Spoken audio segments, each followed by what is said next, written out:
Procès Trump, le prologue, peut-on destituer un président qui ne l'est plus?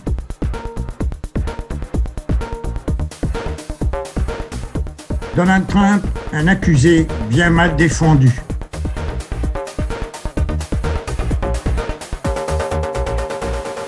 Entre conscience et loyauté, le cœur des républicains balance. Ici Claude Porcella à Washington, bienvenue à cette deuxième édition de Point USA, une émission destinée à un public francophone et francophile, au cours de laquelle nous discutons chaque semaine de l'actualité américaine. Une actualité qui a été dominée au cours de ces derniers jours par le procès en destitution de Donald Trump. Donald Trump qui fait son retour sur la scène, il n'en aura pas été absent pendant très longtemps. Certes, il n'est pas présent physiquement dans l'hémicycle du Sénat où se déroule le procès, mais il est certainement dans l'esprit de tous ceux qui y participent. Nous allons donc retrouver maintenant René Lake. René, bonjour. Bonjour. René est à Washington et Dennis Beaver, qui est avocat et chroniqueur judiciaire et qui nous parle de Bakersfield en Californie. Bonjour. Bonjour à tous. Donc, à l'inverse du précédent procès, il y a cette fois une sorte d'avant-procès pour savoir s'il était constitutionnel de juger Donald Trump. René ou Denis, peut-être, je me tourne vers le juriste, pourquoi une telle procédure était nécessaire? C'est pas forcément nécessaire, mais je pense que c'est du fair play. On donne, disons, la possibilité de contester, de dire non, on ne devrait pas le faire, et de citer les raisons pour lesquelles. Mais quand même, ça a été plus ou moins honnête chez les démocrates, et bonne leçon dans, disons, le droit constitutionnel pour les Américains qui regardent. René, pourquoi les républicains ont-ils fait une telle requête alors qu'ils avaient déjà perdu lorsqu'il y avait eu un vote sur la même question? Est-il constitutionnel de juger un président qui ne l'est plus? À votre avis, ont-ils fait cette demande alors qu'ils avaient déjà perdu la première fois, une large majorité? Tout à fait, Claude. C'était à l'initiative du républicain Rand Paul, c'était une manœuvre politique. L'objectif, c'était de dire, au fond, maintenant que Donald Trump n'est plus président de la République, faire un procès en destitution de quelqu'un qui n'est pas président n'a pas de sens et anticonstitutionnel. C'était une manœuvre politique pour éviter justement que les républicains aient à se prononcer sur le fond de la question en jeu, de l'article l'article unique de la mise en accusation.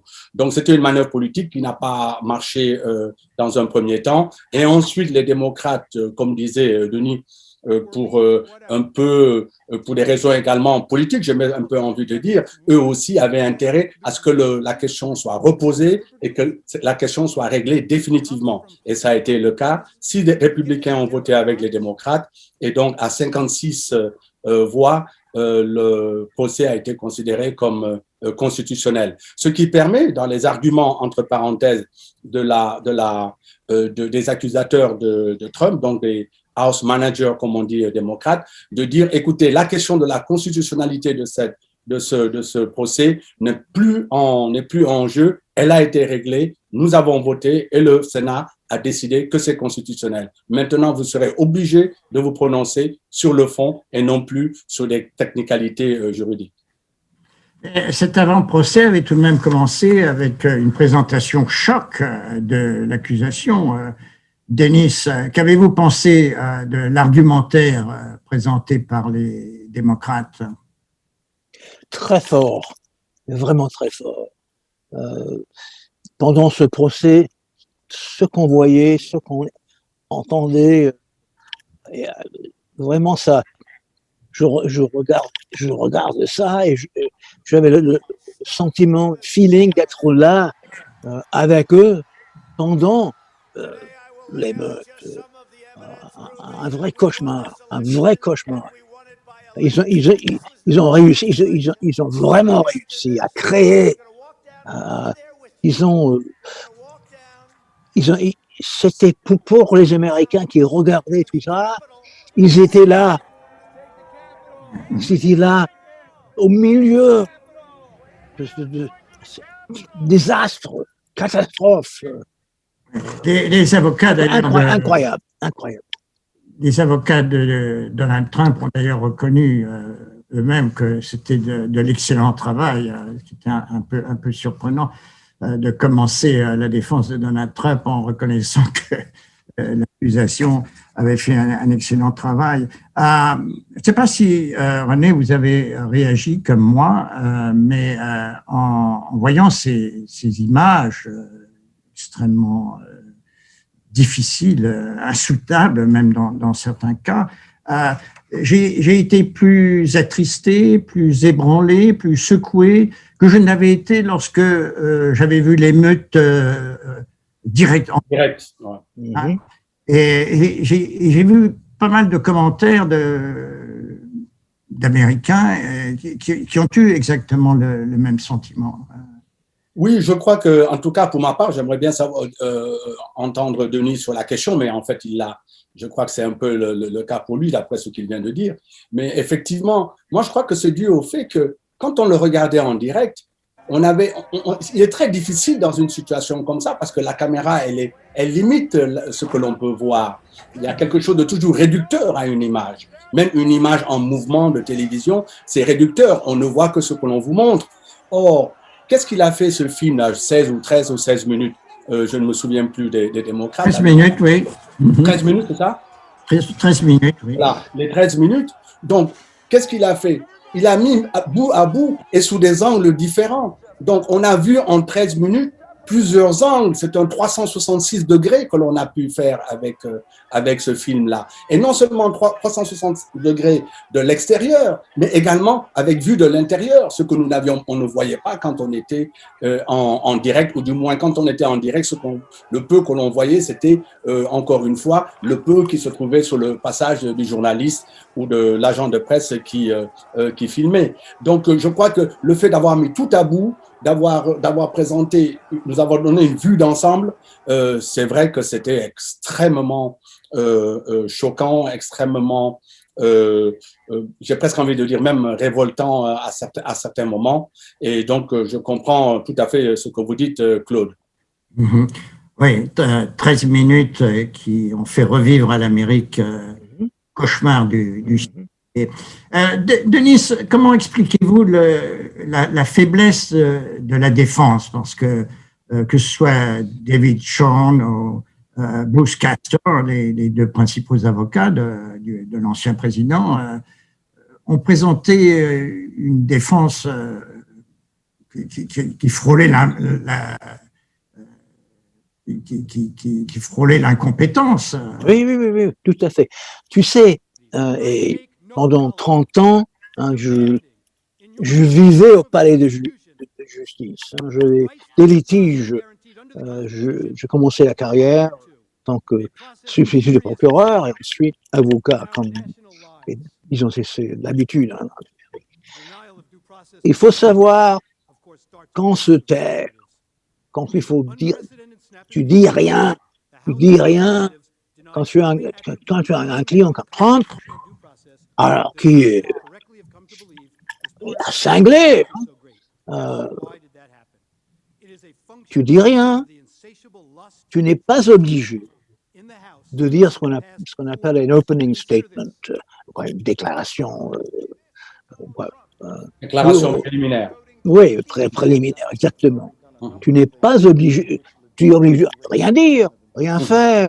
Par contre, tu dis, OK, j'attends, je réserve le droit d'explorer notre défense après le cas présenté par le peuple, par le Congrès. C'est ce qu'ils n'ont pas fait. Ils racontaient des conneries. Mais vraiment que c'est freedom of speech, liberté d'expression. Alors, mon œil, c'était pas ça. Tout le monde sait que c'est pas ça. Donc ils ont fait gaffe. On peut tout de même essayer de comprendre leur position. On le sait, Donald Trump n'a pas réussi à avoir les ténors du barreau américain. Il a eu une première équipe, il y a eu un désaccord parce que lui, il voulait continuer à parler de on m'a volé l'élection. Les autres voulaient le défendre en disant que le jugé n'était pas constitutionnel. Donc, ils sont partis. Et ces deux avocats, qui sont des avocats locaux, malgré tout, qui ne sont pas habitués à défendre des grandes causes de ce genre, n'ont eu que quelques jours, finalement, pour se préparer. Donc, on peut peut-être comprendre pourquoi ils ont été si faibles. En tout cas, nous allons. Donald Trump, lui, n'était pas très content, évidemment. Ouais, Claude, je rajoute très rapidement que Donald Trump, historiquement, a des problèmes à avoir de bons avocats. Personne ne veut travailler avec lui. Il ne paye pas ses avocats, il ne paye pas ses partenaires en business, ça également, on le sait. Et même pour le premier impeachment, il y a un peu plus d'1 an, il n'arrivait pas j'ai écouté il y a quelques jours George Conway qui disait qu'il a fait le tour de tous les gros cabinets d'avocats, pas un seul n'a accepté de le prendre. Donc, il est à chaque fois obligé d'utiliser des avocats un peu électrons libres qui sont en individuel. Et bon, et la plupart, même des bons en individuel n'ont pas accepté et se retrouver avec 2 gars qu'il a, je ne veux pas être trop péjoratif en disant ramassé, mais en tout cas qu'il a trouvé sur le bas de la chaussée. Il en soit, à l'issue de cet avant-procès, lorsque le vote a eu lieu, comme vous le disiez, René, les 50 démocrates ont voté en disant le procès est tout à fait justifié et 6 républicains se sont joints à eux, un de plus donc que lors du vote précédent, celui de Bill Cassidy, un sénateur de Louisiane. Donc, nous allons revenir d'ailleurs sur le procès lui-même qui a commencé 24 heures plus tard, après cette pause.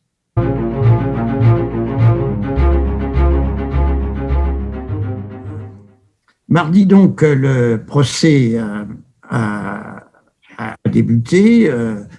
Chaque partie a eu droit à 16 heures chacune pour leur réquisitoire et pour leur plaidoirie, au rythme de 8 heures par jour. L'accusation a été la première expliquée aux sénateurs qui tiennent le rôle de jurés pourquoi ils devaient condamner Donald Trump.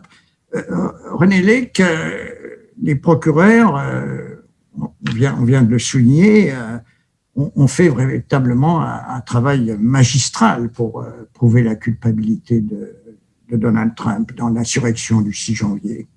Oui, l'accusation portée par 9 congressmen de la chambre basse a été tout à fait magistrale.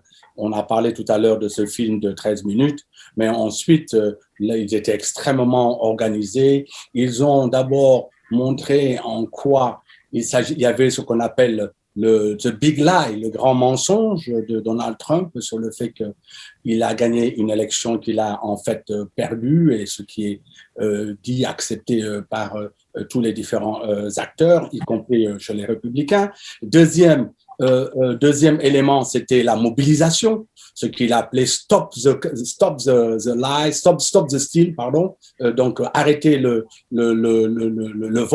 vol de l'élection. Donc, avec ce discours-là, Stop the Steal, c'était la mobilisation des troupes qui a duré un bon moment. Donc ça a été le deuxième niveau. Et le troisième niveau, c'est l'action, l'acte lui-même. Donc, fight, donc battez-vous. Ça, c'est le 6 janvier. Donc, ils ont bien montré que sur ces trois différentes étapes, quelle a été la responsabilité de Donald Trump. Et ensuite, par la suite, ils ont montré, ça aussi, je crois que c'était très intéressant, c'était très, très bien fait, c'était de montrer qu'après, ou même pendant et même après, il a, au fond, fait ce qu'on appelle un peu familièrement ici du double down. Il a persisté dans son soutien des émeutiers. Et donc, je crois qu'ils ont fait cette démonstration-là de manière absolument magistrale. Denis Bieber, vous êtes républicain. Avez-vous été convaincu par la prestation des démocrates? Certainement, oui, oui. C'est tout à fait évident que tout ça, c'est à cause de ce que Trump a dit, ce qu'il voulait. Il faut regarder ce qu'il a fait il y a 6 mois, même presque 1 an avant l'élection. Il a implanté des notions, des idées que je vais gagner si quelqu'un ne fauche pas cette élection. Déjà, implanter des notions, des idées, quelqu'un a volé cette élection de moi. C'est un homme diabolique, mais vachement intelligent et dangereux, Trump. Et puisqu'il beaucoup de gens l'aimaient, il avait une crédibilité très haute. Et on voit ce qui s'est passé. Ouais, en fait, Denis, c'est je gagne ou je gagne, quoi.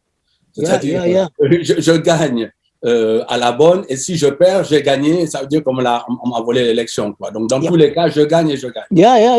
Je peux pas perdre. Je peux pas perdre. Non. Exactement. J'aimerais avoir votre opinion sur l'argument utilisé par la défense. Les avocats disent Trump n'est pas responsable de l'attaque contre le Capitole. Il n'a fait qu'user du droit de s'exprimer, le droit à la liberté d'expression qui est garanti par la Constitution des États-Unis. Est-ce que ça n'est pas un peu faible tout de même comme argument, surtout quand on connaît Donald Trump qui a tout fait pour museler la presse, et qui n'est pas un grand avocat du droit à l'expression et de la liberté d'expression. Quand tu incites les gens de faire ce qu'ils ont fait, ça c'est pas freedom of speech, la liberté d'expression. C'est pas ça. Tu peux pas dire n'importe quoi. Oh non, c'est juste, j'ai le droit de dire ce que je pense. Ça va pas comme ça. Tu peux pas crier incendie dans un cinéma. Ça c'est pas freedom of speech. Ça c'est dangereux. Et c'est ce qu'il a fait. Et tout le monde sait ce qu'il a fait. C'est horrible. Et pour moi, en tant qu'avocat, quand je vois ces deux incompétents là-bas, on criait que non, c'est pas juste. Pauvre Donald, pauvre mec. Non. Voilà. Maintenant, tu vois pourquoi les gens détestent les avocats. Là, on voyait 2 putes, si je peux le dire. 2 putes. Vous allez être traité de traître par vos frères. Oui, Claude, Denis fait référence à la fameuse expression ce n'est pas la liberté d'expression que d'être dans une salle de cinéma et de crier au feu. Ce n'est pas protégé par la Constitution, ça n'a rien à voir avec le premier amendement. Mais ça, c'est à la limite pour un citoyen ordinaire. Mais pour le président de la République, il y a même encore un autre niveau qui est celui du pledge, de l'engagement, du serment de respecter la Constitution, qui, elle, pour un président de la République, est de protéger les citoyens américains, de protéger les Américains, de protéger en particulier, bien entendu, les bâtiments fédéraux, les élus, etc. Et donc, dans le cas de l'incitation, dans son cas, on est bien loin de la question de la liberté d'expression. Ne pensez-vous pas que, d'une certaine façon, l'argumentaire des démocrates a réhabilité Mike Pence, le vice-président qui a été souvent critiqué pour n'être qu'un yes man de Trump, mais au moment où Trump lui a demandé de refuser de certifier le vote du collège électoral, il a dit non. Il a jugé que le président allait vraiment trop loin. Alors, d'une certaine façon, est-ce qu'on ne peut pas voir Mike Pence sous un œil un peu plus favorable qu'au cours des 4 dernières années? Et est-ce que vous pensez qu'il sera candidat en 2024? Tu sais, chez lui, on voyait pour la première fois pendant 4 ans, on voyait qu'il était courageux, qu'il en avait, hein, une fois, pendant 4 ans. Caractère tragique un peu, qui sait. C'est pas assez une seule fois. René? Oui, moi je crois que oui, c'est vrai. Hein, la question est posée, la question est débattue par un certain nombre d'analystes. C'est que bon, c'est sûr que les démocrates, l'accusation démocrate n'a pas intérêt à s'en prendre au comment dire. N'a pas intérêt à s'en prendre aux républicains. Hein, donc ils font tout pour créer, si vous voulez, un fossé entre les camps. Ils font tout pour isoler Trump du reste des républicains pour pouvoir obtenir la voix des sénateurs pour qu'ils puissent voter l'accusation. Donc, une accusation qu'ils puissent voter la conviction, je voulais dire. Donc, oui, c'est certain, c'est le cas pour Mike Pence, c'est également le cas pour d'autres sénateurs républicains. Vous aurez remarqué que même l'accusation, quand elle s'en prend à certains propos de Donald Trump, aux gros mensonges, comme ils disent, ils ne notent pas, ils ne font pas cas du fait que parmi les sénateurs auxquels ils s'adressent, plusieurs d'entre eux ont participé à cela et de manière active, y compris le jour même des émeutes. Mais il n'est pas dans leur intérêt tactique de mettre cela en avant. Ils font comme si de rien n'était pour pouvoir isoler et maintenir le focus sur Donald Trump. Bon, maintenant, est-ce que d'un point de vue historique, ça va marcher? Est-ce que dans 2, 3, 4 ans, quelqu'un comme Mike Pence peut renaître de ses cendres morales par rapport à ce qu'il a fait pendant ces 4 dernières années? Ça, je ne sais pas. Mais a priori, j'en doute. J'avoue que tout ce qui a été lié à Trump, en tout cas, je crois que même, peut-être pas à court terme, mais à moyen terme, je pense que posera un problème. Il y aura une souillure qui sera difficile, dont il sera difficile de se séparer, à mon avis. Oui. Les républicains, en fait, doivent choisir entre leur conscience et leur loyauté à l'égard de leur ancien chef. Et nous discuterons de ce dilemme après cette pause.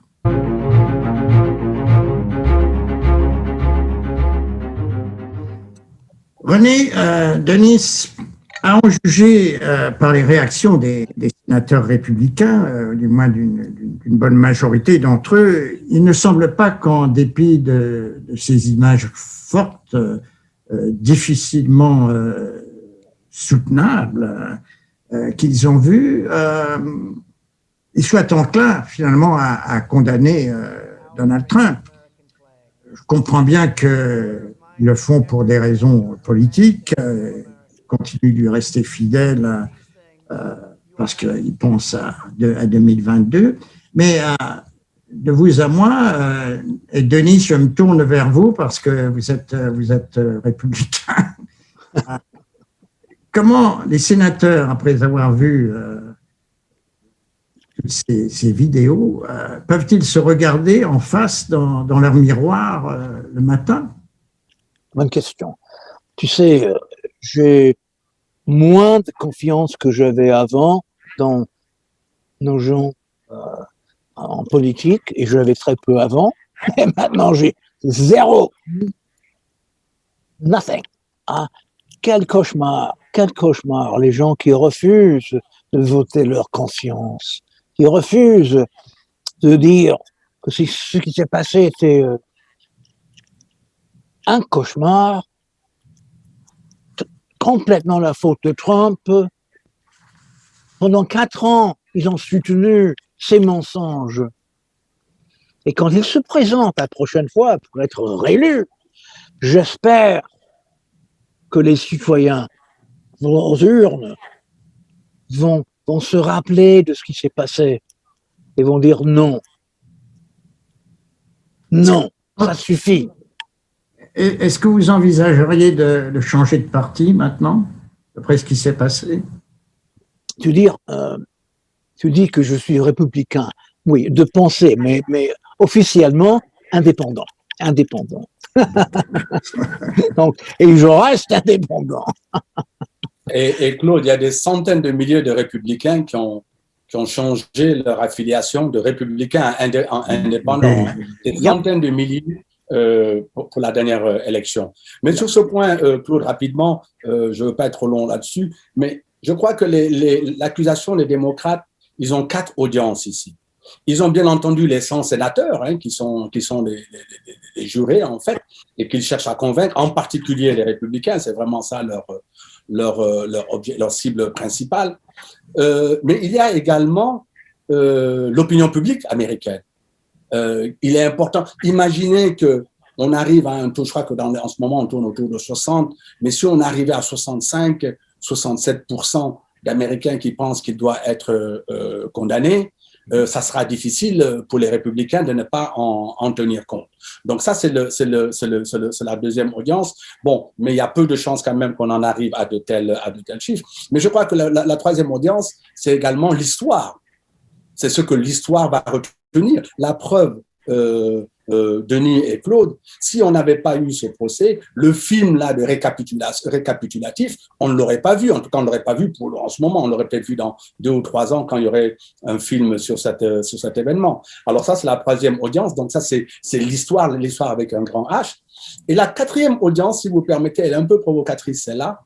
C'est que je pense que aussi ils ont en tête Merrick Garland. Merrick Garland, c'est l'Attorney General, le ministre de la Justice, si vous voulez, le grand procureur général des États-Unis, qui est un juge connu pour son indépendance, qui a été nommé donc par Joe Biden, et qui donc va être en charge de la mise en accusation ou non de Donald Trump et d'autres personnes pendant les 4 prochaines années, s'il reste 4 ans à ce poste-là.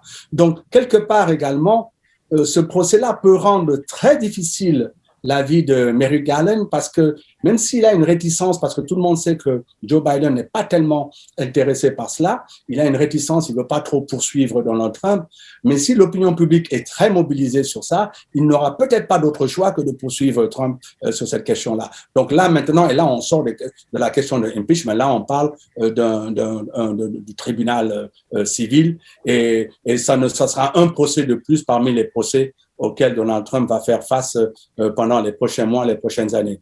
Je ne suis pas du tout sûr qu'il soit en position politique dans 4 ans de se présenter, Denis.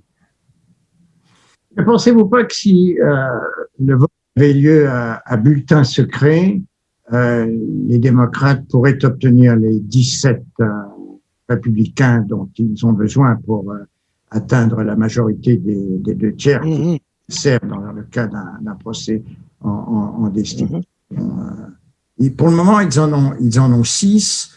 Évidemment, au moment où nous enregistrons cette émission, le procès n'est pas encore terminé. On pense que l'ancien président sera acquitté, mais donc ma question véritablement, c'est bulletin à vote secret. Donald Trump condamné?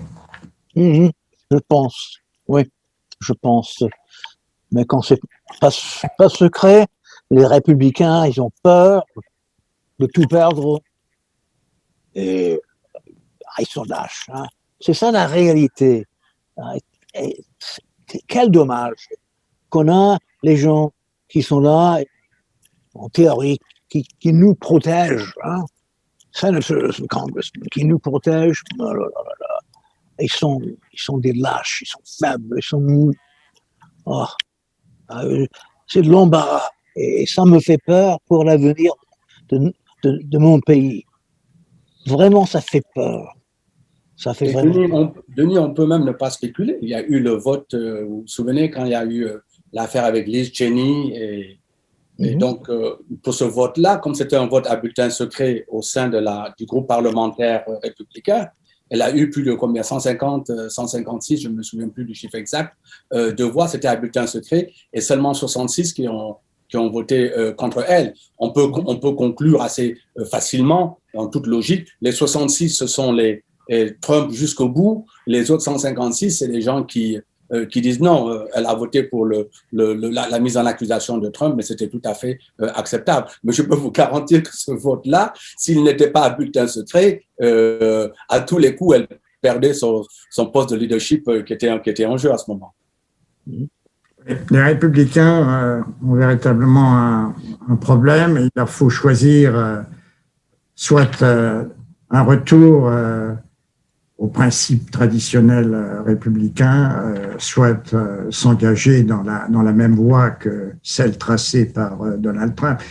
Au fond, il y a deux femmes qui représentent un peu le choix des républicains. C'est d'un côté Liz Cheney, qui a été très courageuse en disant Trump doit être destitué, et l'autre Marjorie Taylor Greene, qui est plus remontée que jamais après un acte de contrition qui n'en était pas vraiment un à la Chambre des représentants. Elle s'est précipitée vers les micros et les caméras pour donner une conférence de presse et en disant « Oh, on m'a retiré mon siège à la commission de l'éducation ». J'en suis bien contente parce que ça était de toute façon une perte de temps. Et maintenant, je vais me consacrer à parler aux gens et à créer un mouvement qui suive la philosophie de Donald Trump, America First, l'Amérique d'abord. Quoi qu'il en soit, Denis, René, merci infiniment. On se retrouve la semaine prochaine avec, nous connaîtrons l'issue de ce procès en destitution, même si on le connaît déjà un petit peu déjà. En tout cas, merci de votre participation. Merci bien sûr à notre producteur-réalisateur, Serge Ndjemba. Et puis, merci à vous tous qui nous avez suivis. Nous serions évidemment très heureux de recevoir vos commentaires, vos idées, vos suggestions et adressez-les à frenchbuzztv.com. Voilà, à très bientôt. Ici Claude Porcella à Washington.